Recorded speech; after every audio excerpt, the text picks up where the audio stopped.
Nagpaplano ka po bang kumuha ng Master Plumber Licensure Examination? Then, ito ay para sa'yo. Welcome po sa ating bagong Master Plumber Review and Refresher series.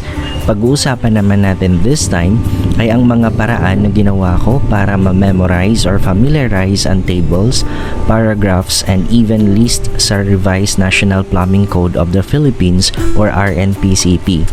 Bago mo po ito panoorin, make sure ay nabasa mo na ang RNPCP at least 3 times, cover to cover. Without further ado, let's start. Sa part 7, pag-uusapan naman natin ang table 6-4 or ang flashometer fixture units for water sizing using table. Makikita sa screen ninyo ngayon, ito yung table 6-4 ng RNPCP.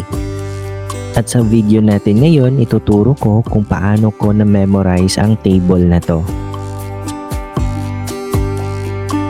Una, pakisulat muna yung number of flashometer valves sa inyong scratch paper or whiteboard.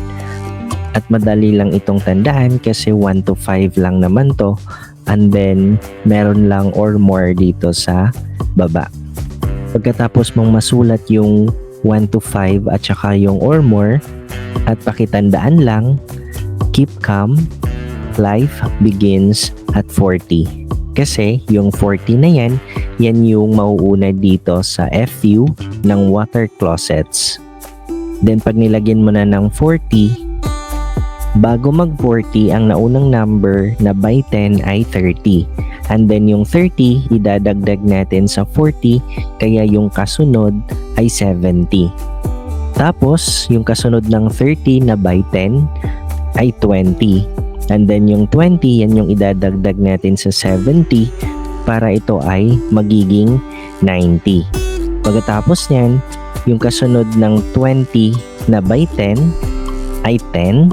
And then yung 10 na yan, yun yung ilalagay natin dito sa 4. Then ang kasunod ng 10 ay 11.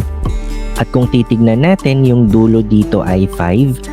Bale, yung 5 na yan, yun yung ilalagay natin kay 10 at saka kay 11. Kaya magiging 105 dito kay 4 and then 150 naman dito kay 5. Nga pala, sa column na to, ito yung number of flashometer bulbs. Pagkatapos yan, di ba ang pinakahuling number na nabanggit dito sa taas ay 10. Bale, magiging plus 10 per additional fixture in excess of 5. Then, hindi nyo rin to makakalimutan kasi yung 5 na to, yun din yung 5 na nandito sa first column. Okay?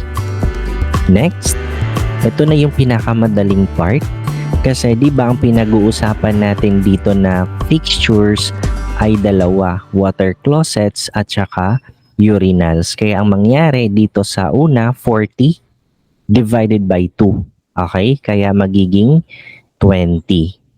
Then kasunod nito, 70 divided by 2 magiging 35. Tapos ang kasunod, magiging 90 divided by 2, that is equal to 45. Tapos ang kasunod ay 105 divided by 2, that is equal to 52.5. And then i-round off lang natin, kaya siya magiging 53. Last, 115 divided by 2, that is equal to 57.5. And then i-round off lang natin, kaya siya magiging 58.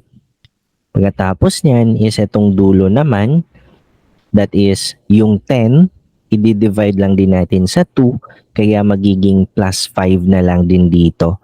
So plus 5 per additional fixture in excess of 5. At ganito lang siya kadaling i-memorize. Okay? And that's all for this part. If you find this video interesting and informative, please don't forget to like, share, and subscribe and hit that notification bell for more tutorial videos like this. Thank you and good luck, future Master Plumbers.